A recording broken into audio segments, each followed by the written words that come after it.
ছোট্ট বন্ধুরা, কি অবস্থা সবার? আবার তোমাদের সাথে দেখা হয়ে গেল। আসসালামু আলাইকুম। আজকে মৌলের পর্যায়বৃত্ত ধর্মের আমাদের ২য় পর্ব। যারা ১ম পর্ব দেখো নাই, তারা দয়া করে ১ম পর্বটা দেখে এসে তারপর ২য় পর্ব দেখো। ওকে? কারণ ১ম পর্ব আর ২য় পর্ব অনেকটা রিলেটেড।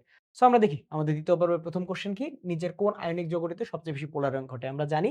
ভাই দেখো এই জায়গায় অ্যানায়ন যেহেতু আমাদের সেইম, এই জায়গায় যেহেতু অ্যানায়ন সেইম, তার মানে আমাদের ক্যাটায়নের আকারের উপর ডিপেন্ড করবে। আমরা জানি ক্যাটায়ন যত ছোট, ক্যাটায়ন যত ছোট আমাদের তত পোলারায়ন বেশি। তার মানে দেখো ক্যাটায়ন সবচেয়ে ছোট কোনটা? ভাই এই যে আমি দেখেই বুঝতে পারতেছি বেরিলিয়ামের সবচেয়ে ছোট। সো এটা পোলারায়ন হবে আমাদের সবচেয়ে বেশি। ডান। এরপর আসি কি ভাই নিচের কোন বন্ধনটি সবচেয়ে দুর্বল বা কম শক্তি সম্পন্ন? আমরা বন্ধনের একটা ছক পড়ছিলাম না? যেখানে আমাদের ৩ টা ছিল আয়নিক, তারপরে সমযোজী, তারপর ধাতব, সিরিয়ালি আয়নিক, সমযোজী, ধাতব। তারপরে আমাদের ওই পাশে কি ছিল? আমাদের ওই পাশে ছিল ভাই ভ্যান ডের ওয়ালস ফোর্স যেগুলা আমাদের হাইড্রোজেন বন্ধন, তারপরে ডাইপোল বন্ধন এগুলা। ওগুলোর মধ্যে আমরা কি পাইছিলাম? যে ভাই আমাদের ধাতব বন্ধন হলো সবচেয়ে কম শক্তি সম্পন্ন। আমরা আয়নিক বন্ধন পাইছিলাম ৪০০ থেকে ৪০০০। তারপরে ভাই আমাদের ১৫০ থেকে হলো সমযোজী বন্ধন আর ধাতব বন্ধন ছিল ৭৫ থেকে। সো ধাতব বন্ধন সবচেয়ে কম। সন্নিবেশ কেন আসলো না? ভাই সন্নিবেশ এক ধরনের সমযোজী বন্ধন। ডান। এরপরে নিচের কোন আয়নে পোলারায়ন কম ঘটে ভাই? পোলারায়ন কম ঘটবে অ্যানায়নের ক্ষেত্রে আমরা কি জানি? অ্যানায়ন অ্যানায়নের আকার যত বাড়বে, অ্যানায়নের আকার যত বাড়বে, পোলারায়ন তত বাড়বে। তার মানে আকার যার কম, পোলারায়ন তার কম। আকার সবচেয়ে ছোট কোনটার? FCB, IM। তো এই যে ফ্লোরিন। ফ্লোরিনের আকার সবচেয়ে কম। ডান। নিচের কোন অণুটিতে পোলারায়ন বেশি ঘটে ভাই? এই জায়গায় আমাদের কি ক্যাটায়ন তো সেইম, অ্যানায়ন ডিফারেন্ট। অ্যানায়নের ক্ষেত্রে আমরা জানি ভাই আকার যত বাড়বে, পোলারায়ন তত বাড়বে। আকার সবচেয়ে বড় কোনটার? FCB, IM। এই যে ভাই আমাদের সিলভার আয়োডাইড। সো এইটা হলো আমাদের উত্তর। নিম্নের যৌগগুলোর কোনটিতে সমযোজী বৈশিষ্ট্য সবচেয়ে বেশি? সমযোজী বৈশিষ্ট্য সবচেয়ে বেশি মানে আমাদের পোলারায়ন সবচেয়ে বেশি। পোলারায়ন সবচেয়ে বেশি কোনটায়? আমার এটাই জানতে চাইছি যে পোলারায়ন সবচেয়ে বেশি কোনটায়? ভাই দেখো এই জায়গায় আমাদের কি sodium chloride, caesium fluoride, calcium chloride, aluminium chloride এটার মধ্যে চার্জ সবচেয়ে বেশি কোনটার ভাই? অ্যালুমিনিয়াম ক্লোরাইডের না? আকারের দিক থেকেও তুমি দেখবা যে ভাই এইটা ভাই আমাদের ছোট। সো এই যে চার্জ আকারের ভিত্তিতে আমরা উত্তর কি বলতে পারি ভাই? Aluminium chloride. ডান। এরপর আসে আমাদের নিচের কোন যৌগটি অধিক সমযোজী? ভাই যত বেশি পোলারায়ন তত বেশি সমযোজী। আমাদের এই জায়গায় দেখো অ্যানায়ন সেম। সো ক্যাটায়নের ক্ষেত্রে কি ছোট হইতে হবে। ছক দ্বারা আমরা মনে রাখি ছোট ক্যাটায়ন। সো ক্যাটায়ন সবচেয়ে ছোট কোনটার? হাইলিন একের উপর ছেঁচে ফেলেছে লিথিয়াম। সো আমাদের উত্তর হবে কি লিথিয়াম ক্লোরাইড। ভাই তোমার পরীক্ষার হলো তোমার মাথা যেভাবে কাজ করবে আমি এখন সেভাবে আমি সলভটা করছি। তারপরে পোলারায়ন প্রক্রিয়ার সাথে সম্পর্কিত যৌগ কোনটা? আমরা জানি পোলারায়ন যৌগ কি? আয়নিক। পোলারায়ন প্রক্রিয়াটা কি ভাই? আয়নিক যৌগের সমযোজী বৈশিষ্ট্য। আয়নিক যৌগের সমযোজী বৈশিষ্ট্য।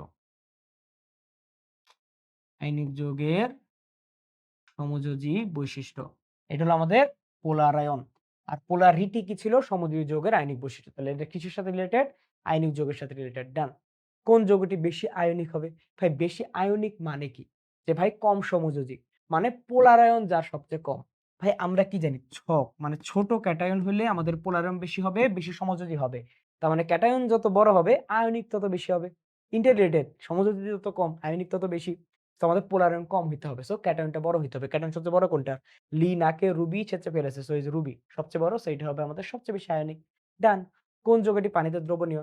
ভাই আমরা জানি যে এই ৪ টার মধ্যে এই সিলভার ফ্লোরাইড এটা হলো ভাই আমাদের কম সমযোজী এবং এটা বেশি আয়নিক হয় এটা ভাই পানিতে দ্রবণীয়। ডান। তারপরে আসে নিম্নের কোনটি পোলার অণু? পোলার অণু মানে কি? যে ভাই আমার যে ইলেকট্রোনেগেটিভিটির ডিফারেন্স সেটা আমাদের 0.5 থেকে 1.7 অথবা 1.9 এর মধ্যে হইতে হবে। কিসের ডিফারেন্স? ইলেকট্রোনেগেটিভিটির ডিফারেন্স। তুমি এখন ইলেকট্রোনেগেটিভিটির ডিফারেন্স দেখো তো এটা 2.5, 2.1, 0.4 এটা হবে না। এটা কি? আমাদের হলো 2.5 আর এটা হলো আমাদের কি? ফোন কল 3 সো এটা হলো 0.5 এটা হলো কি ভাই? আমাদের 2.1 আর এটা হলো আমাদের কি? ফোন কল 3.5 সো এটা 1.4 এটা কি? আমাদের হাইড্রোজেন আয়োডাইড। এটা আমাদের কি? হাইড্রোজেন মানে কি? আমাদের 2.1 আর সিস এর মধ্যে কি ভাই আমাদের? আয়োডিন মানে 2.5 এটা হলো কত কি? 0.4 সো এর মধ্যে দেখো ভাই 0.5 থেকে 1.9 এর মধ্যে আছে কোনটা? 1.4 সো আমাদের উত্তর হবে কি? পানি। ডান। এরপর আসি কি? পোলারায়ন ক্ষমতা দেখানো হলো নিম্নের কোনটি সঠিক? আমরা জানি যে ভাই আমার যদি এরকম হয় সেই ক্ষেত্রে আমাদের আকার যেটার কম যেহেতু সব ক্যাটায়ন আকার যেটার কম সেটা পোলারায়ন সবচেয়ে বেশি বা যেটার চার্জ আমাদের বেশি সেটার পোলারায়ন বেশি। সো তুমি দেখো যে ভাই যেহেতু পোলারায়ন ক্ষমতা দেখাইছে তার মানে অবশ্যই আকার যেটার কম সেটা বেশি হবে। এটা ক্ষেত্রে উল্টা হইছে। এটা কি আকার যেটার কম সেটার বেশি দেখাইছে। তার মানে আমাদের গ নাম্বারটা সঠিক। ওকে ডান। তারপরে এর তড়িৎ ঋণাত্মকতা 0.9, বি এর তড়িৎ ঋণাত্মকতা 3। এ ও বি এর মধ্যে গঠিত যৌগের বন্ধন কেমন হবে? আমরা জানি যে ভাই ডেল্টা এন এর পার্থক্যের মাধ্যমে আমরা জানতে পারি। সো 3 মাইনাস 0.9, সো এটা কি 2.1। আমরা জানি 1.9 এর চেয়ে যদি বেশি হয় সেটা হবে আয়নিক যৌগ। সেটা কেমন যৌগ হবে? আয়নিক যৌগ। সো এই যৌগটাও কেমন হবে? এই যৌগটা হবে আয়নিক। এই যৌগটাও কেমন হবে? এই যৌগটাও হবে আয়নিক। ওকে ডান।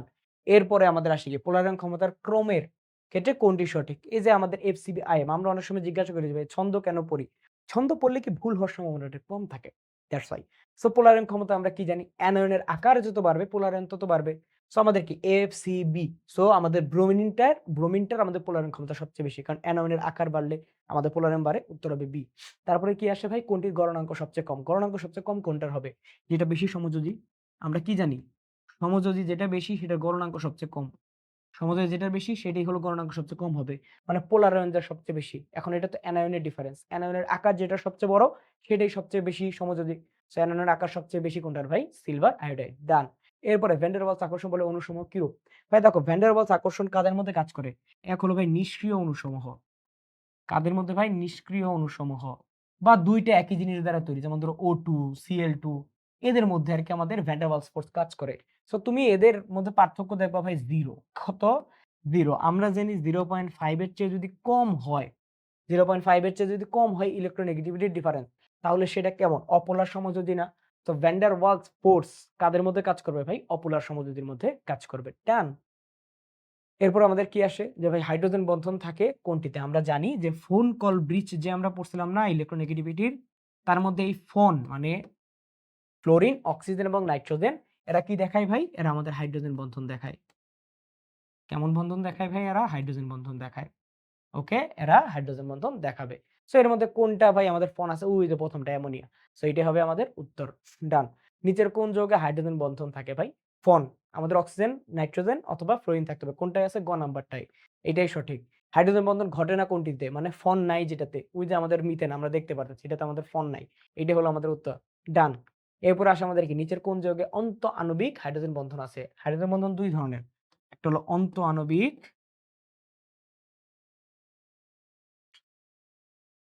আরেকটা হলো আন্ত আণবিক। যদি নিজের যৌগের মধ্যেই একই যৌগেই যদি হাইড্রোজেন বন্ধন হয় সেটা হলো অন্তঃআণবিক। এটার উদাহরণ কি ছিল? আমাদের এই যে স্যালিসাইলিক অ্যাসিড, তারপরে আমাদের কি অর্থোনাইট্রোফেনল, ওগুলো আমাদের কি ছিল? অন্তঃআণবিক। আর পানি বলো, ফেনল বলো, অ্যামোনিয়া বলো এরা কেমন ছিল? এরা ছিল আন্তঃআণবিক। কারণ ২ টা ভিন্ন, ভিন্ন অণুর মধ্যে হইতো। ডান। তারপরে কি? নিচের কোন বন্ধনের উপস্থিতির কারণে পানি কক্ষ তাপমাত্রায় তরল? ভাই তরল হয়েছিল কোন বন্ধনের কারণে? এই যে ভাই পানি। পানিতে অক্সিজেন আছে। অক্সিজেন থাকার কারণে এরা কি হচ্ছে ভাই? হাইড্রোজেন বন্ধন গঠন করতেছে। এবং হাইড্রোজেন বন্ধন গঠন করার কারণেই আমাদের পানি হচ্ছিল তরল। তো হাইড্রোজেন বন্ধনের কারণে। ডান। এরপরে আসে আমাদের বরফের গঠনে একটি অক্সিজেন পরমাণু কয়টি হাইড্রোজেন বন্ধন বিদ্যমান? তুমি একটা দেখো তো অক্সিজেন দেখো তো। অক্সিজেনটা দেখতে কেমন? অক্সিজেনটা ধরো দেখতে এইরকম। সেম এই জায়গায় মানে এই যে একটা মানে পানির অণু দেখতে হলো এরকম। সিমিলারলি বরফ গঠনে কি ভাই? অনেকগুলো একসাথে থাকে। বরফ গঠনে অনেকগুলা একসাথে থাকে। বরফ গঠনে আমাদের অনেকগুলা একসাথে থাকে। এখন তুমি বলো, একটা অক্সিজেন একটা অক্সিজেন কয়টা হাইড্রোজেন বন্ধন করতে পারে? এই যে একটা, এই যে একটা।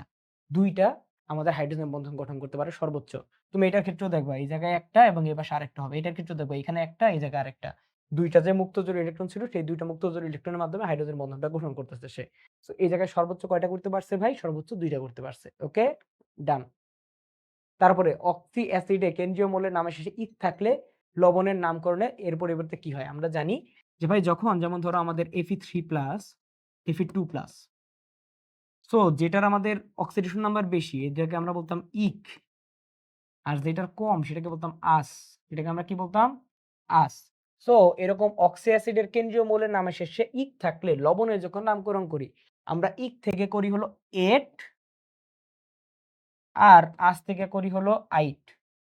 আজ থেকে করি কি? আইট। মানে উপরেরটা মুছো। আমার উপরেরটা এখন আর ইররিলেভেন্ট। শুধু মনে রাখবা যে ভাই আমাদের অক্সিডেশন নাম্বার যেটার বেশি সেটার ক্ষেত্রে আমরা ইক থেকে এটে গেছি। আর অক্সিডেশন নাম্বার যেটার কম সেটা হলো আজ থেকে আইটে গেছি।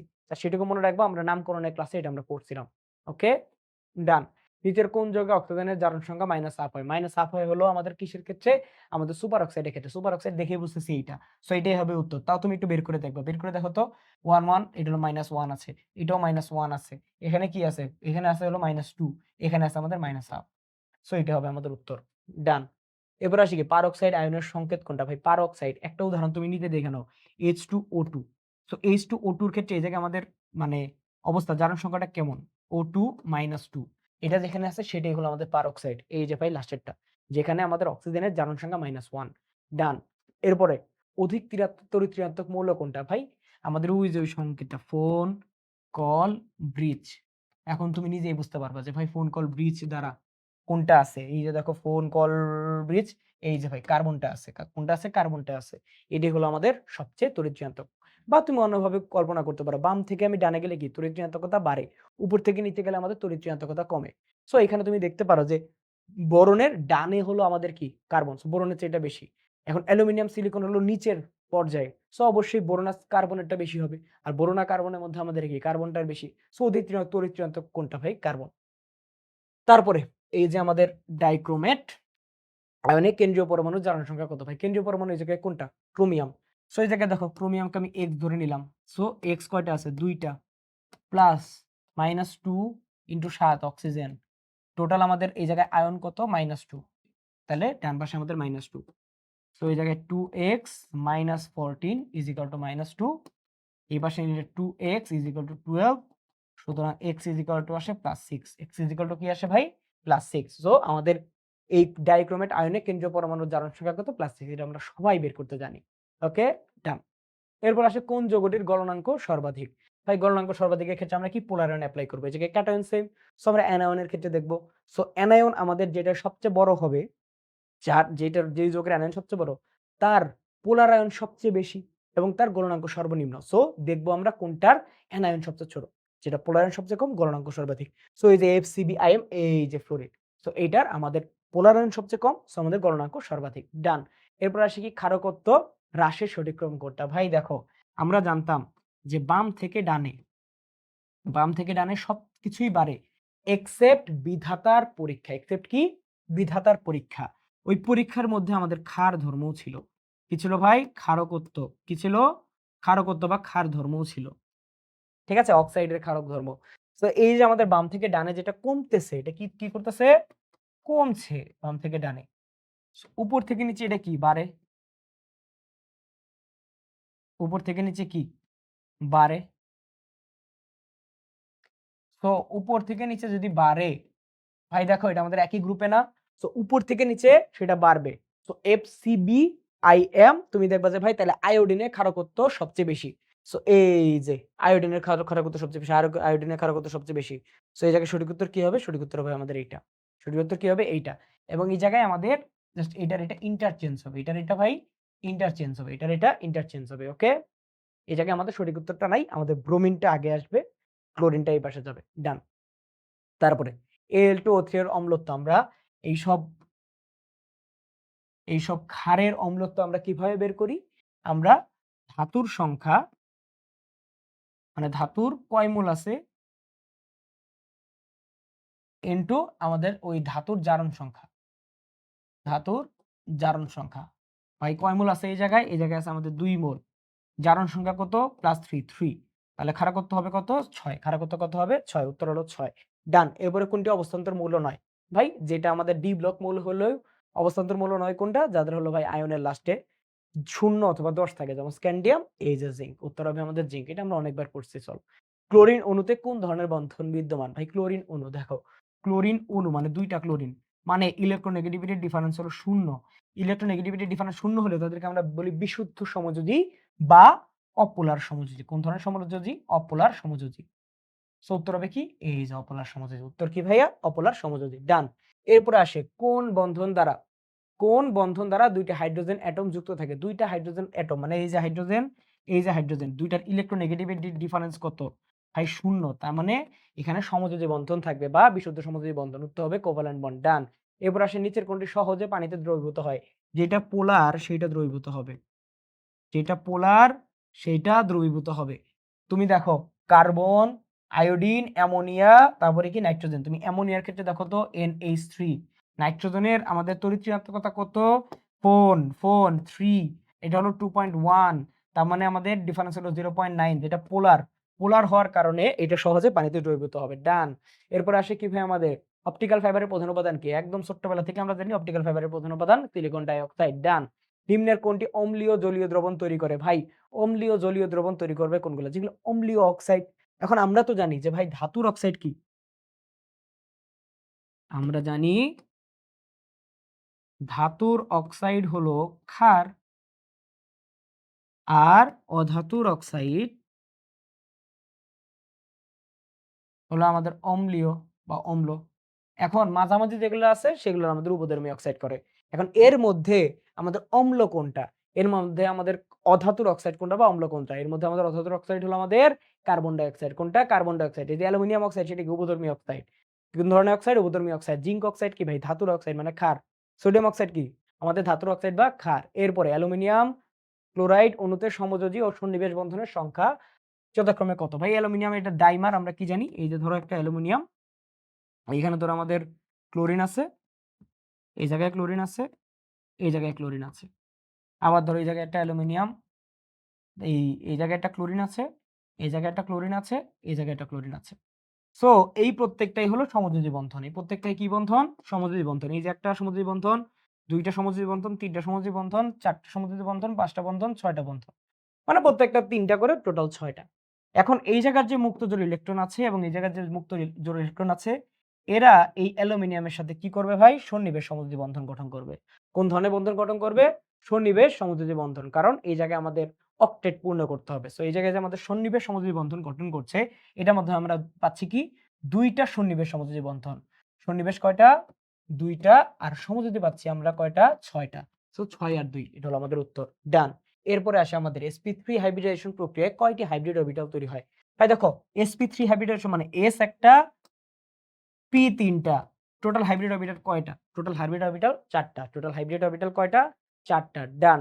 কোন যৌগটি অধিক সমযোজী? ভাই যেটা অধিক আমাদের পোলারায়ন হবে সেটা অধিক সমযোজী।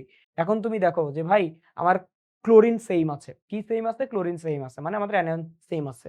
সো আমাদের ছক দেখতে হবে। মানে ক্যাটায়ন কোনটা ছোট? ভাই দেখো তো কোনটা ছোট? ভাই অ্যালুমিনিয়াম, সোডিয়াম, ম্যাগনেসিয়াম এই সবগুলো হলো আমাদের কি? তৃতীয় পর্যায়ে।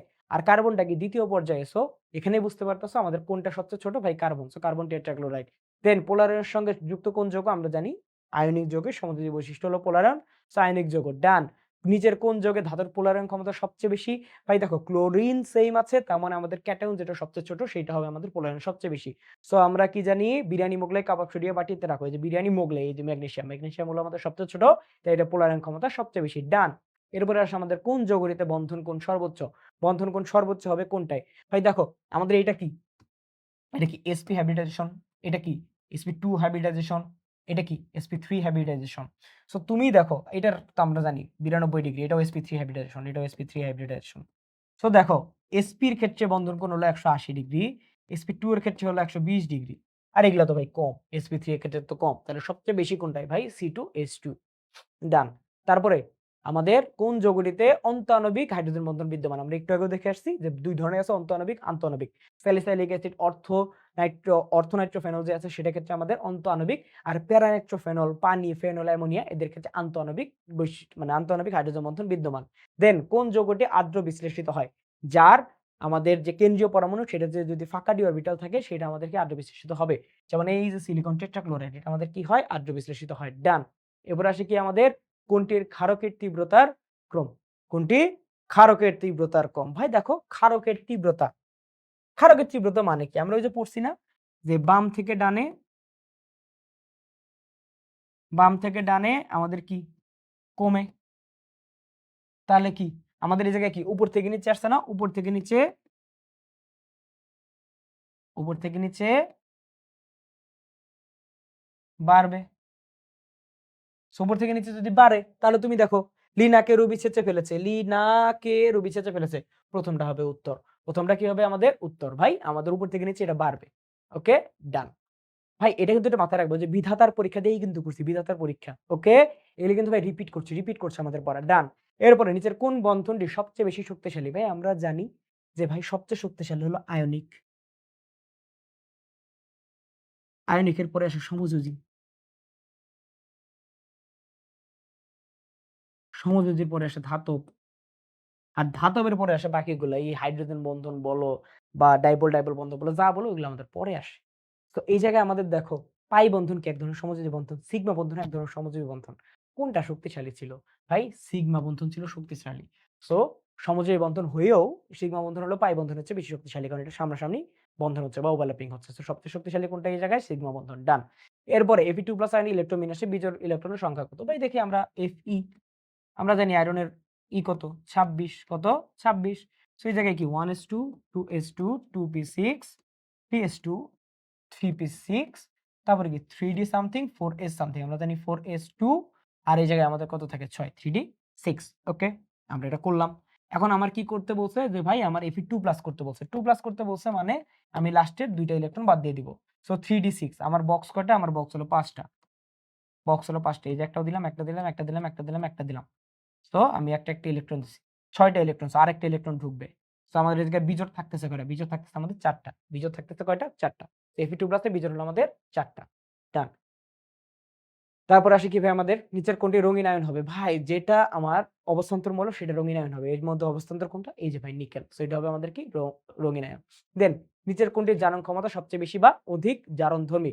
ভাই আমরা জানি যে জারণ ক্ষমতা ভাই আমরা যত বাম থেকে ডানে যাব, বাম থেকে ডানে গেলে আমাদের জারণ ক্ষমতা বাড়ে। বাম থেকে ডানে গেলে কি হয়? আমাদের জারণ ক্ষমতা বাড়ে। উপর থেকে নিচে গেলে কমে। সো উপর থেকে নিচে গেলে যদি কমে, যেটা সবার উপরে সেটার জারণ ক্ষমতা হবে সবচেয়ে বেশি। সো FCBIM এই যে ফ্লোরিন, এটার জারণ ক্ষমতা হলো সবচেয়ে বেশি। ডান। এগুলো ভাই রিপিটেড কোশ্চেন, বারবার প্র্যাকটিস করতে হবে। নিচের কোন অ্যাসিডের তীব্রতা বেশি? ভাই কোন অ্যাসিডের তীব্রতা বেশি ক্ষেত্রে আমরা কি পড়ছিলাম?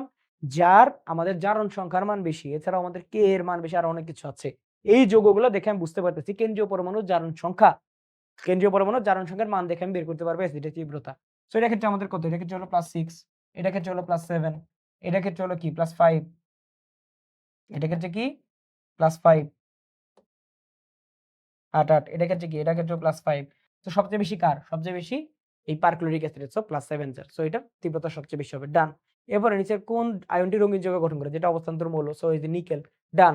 এরপর নিচের কোন অক্সাইডটি অম্লীয়? অম্লীয় কোনটা হবে? ভাই যেটা হলো আমাদের অধাতু। So অধাতুর oxide অম্লীয়। তার মধ্যে অধাতু কোনটা? এই যে কার্বন ডাই অক্সাইড। এটা হবে আমাদের উত্তর। ডান। এরপর আসে রাসায়নিক বন্ধন সংক্রান্ত নিচের কোন তথ্য সঠিক নয়? সিগমা বন্ধন নির্দিষ্ট দিকে প্রসারিত থাকে। পাই বন্ধনের চেয়ে সিগমা বন্ধন বেশি দৃঢ়। পাই বন্ধন সিগমা বন্ধন তৈরি পরে পাই বন্ধন তৈরি হয় সঠিক। পাই বন্ধন সিগমা বন্ধনের চেয়ে দৃঢ়তর। এটা ভুল। আমরা জানি সিগমা বন্ধন পাই বন্ধনের চেয়ে দৃঢ়তর। ডান। সঠিক নয় বের করতে বলছে। ওকে, এরপরে আসে আমাদের সমযোজী যৌগ সম্বন্ধে কোন বাক্যটি সঠিক নয়? সমযোজী যৌগ বিদ্যুৎ পরিবাহী। ভাই প্রথমটাই নাই। সমযোজী যৌগ কি বিদ্যুৎ পরিবাহী? না। সো সঠিক উত্তর হলো আমাদের ক। সঠিক নয়, একদম প্রথমটাই। ওকে, ডান। হীরকে প্রতিটি কার্বন পরমাণুর সংকরায়ন কত? আমরা জানি হীরক আর গ্রাফাইট ২ টা জিনিস আছে। কার্বনের রূপভেদের মধ্যে আমরা পড়ছি। তার মধ্যে হীরকের সংকরায়ন হলো sp3 আর গ্রাফাইটের হলো sp2। এই গ্রাফাইটের মতন আরো কি আছে ভাই? ফুলারিন আছে। কি আছে? ফুলারিন আছে। তারপর আছে কার্বন ন্যানোকণা। কার্বন ন্যানোকণা। এদের হাইব্রিড কত? sp2 এবং এরা বিদ্যুৎ সুপরিবাহী, হীরক হলো বিদ্যুৎ কুপরিবাহী। ডান। এরপর আসে পর্যায় সারণী কোন গ্রুপের মৌলসমূহের ইলেকট্রন আসক্তি সবচেয়ে বেশি? ভাই কোন গ্রুপের? যারা একদম সবার লাস্টের দিকেই আছে। কোনটার ভাই? হ্যালোজেন। কোনটার? হ্যালোজেন। একদম ভাই লাস্টেরটা না কিন্তু। ইনার্ট গ্যাস না। কেন ইনার্ট গ্যাস না? কারণ ওরা অলরেডি পূর্ণ। ওরা আর আরেকটা নিয়ে কি করবে? সো যাদের একটা দরকার তারা হলো এটার অপেক্ষায় আছে বেশি। কোনটা? Halogen group. ডান। তারপরে আমাদের কি? কোন ক্ষেত্রে হাইড্রোজেন বন্ধন গঠিত হয়? ভাই ফন। অক্সিজেন আছে কোনটায়? গতে আছে। সো এটাই উত্তর। ডান। এরপর আসে কি ভাই আমাদের সিলিকন ডাইঅক্সাইডের প্রকৃতি কেমন? ভাই সিলিকন ডাইঅক্সাইড কেমন? আমরা কি পড়ছিলাম?